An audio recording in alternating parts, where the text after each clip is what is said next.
I would like to address an article that was written to the editor in this week's Mirror newspaper. This individual stated that they believe the city administration is actively preventing him from putting out good quality stream. This statement is undeniably false. The reason for the Wi-Fi interruption in the council chambers is due to the limited bandwidth being utilized for the city's recording of its meeting. In short, live streaming is interfering in our ability to record the meetings and posting for all to see. Our IT staff determined that it was a bandwidth issue from multiple devices accessing the system at the same time, and subsequently, they decided to limit the access to the Wi-Fi until the issues could be resolved.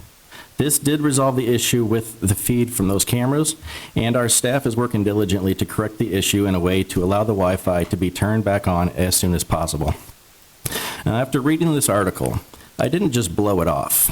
I did my due diligence, and I spoke with a number of people here at the city, including our IT professionals. I asked one simple question to our staff. Did this individual or anyone else ever reach out to you and ask for clarification regarding the Wi-Fi? Unfortunately, the answer was no.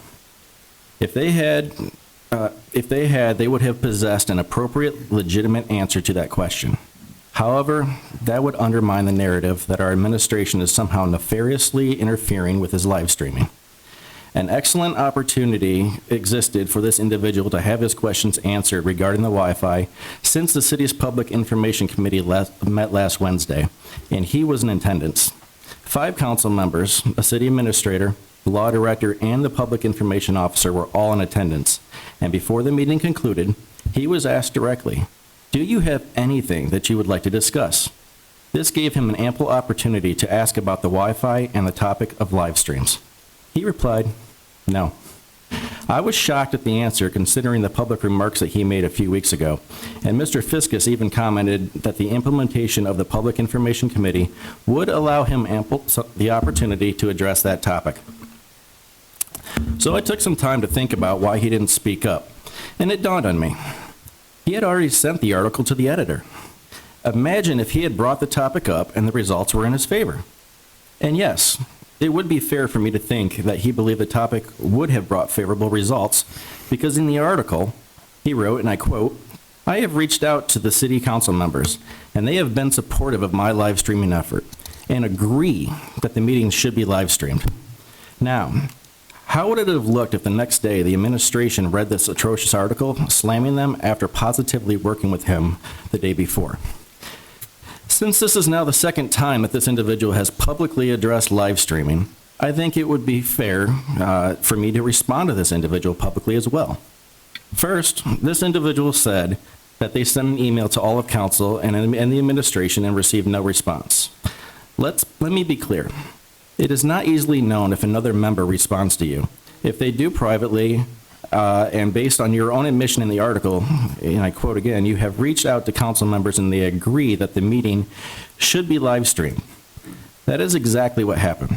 But let's pretend for a second that no one responded at all. The next option was to go public? Why not pick up your phone and call one of us? I know for a fact that you have my number because we closed on the deal together. And if you never save my number, that's fine. You could easily find my number on the MLS. If this is so important to you, why did you do the bare minimum and send only one email? As a realtor myself, if I had sent one email to a prospect, I would be doing a major disservice to myself, since the industry demands that in order to be successful, you must follow up. Now, personally, I am cautious in recommending that the city move towards live streaming. First of all,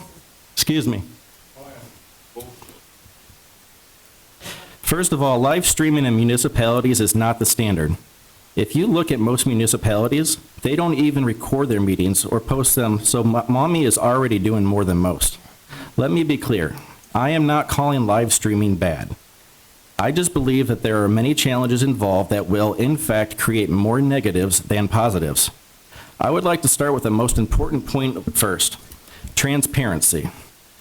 When Councilman Fiscus, Councilwoman Puffenberger, Councilman Leinbach, and I were running 3.5 years ago, we all committed to improving transparency in Maumee. With the support of the other council members, the mayor, and the administration, I am proud to say that transparency has improved substantially in the 3 years that we have been in office. Why do I mention this?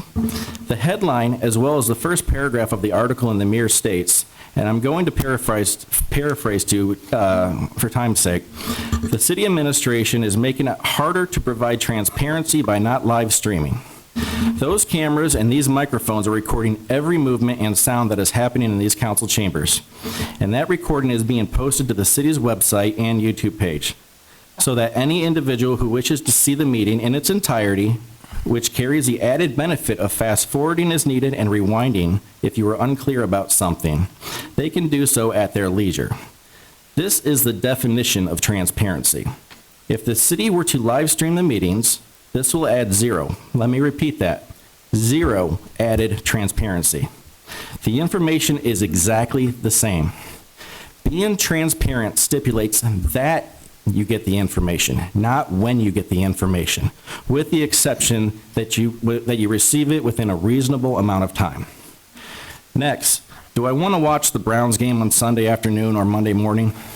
Well, first of all, I'm not sure anyone wants to watch the Browns this year. I think that you meant to say the America's new team, the Detroit Lions. Honestly, though, the answer is, it depends. Do I care about the result, or do I care about every detail that led up to that result? 99% of people only care about the result. I spent this Saturday trick-or-treating with my kids, and I had to ask someone if Michigan had lost, and I was elated to learn that they did. If I actually cared to see how it happened, I would have made sure that I didn't find out the results, and I would have went home later that night and watched the recording. Finally, this individual states that people want to be able to interact via Facebook comments, giving council and the administration the opportunity to, and I quote, say that they've reached out to 483 people from the live streams to ask further questions and to clarify information. Well, let's look at some of these comments. This guy's a joke. Go back to Waterville. He is butthurt. Thank God she's done speaking. Is that Barrow again? Keeps freezing. Woo! Here's the issue that I have with that.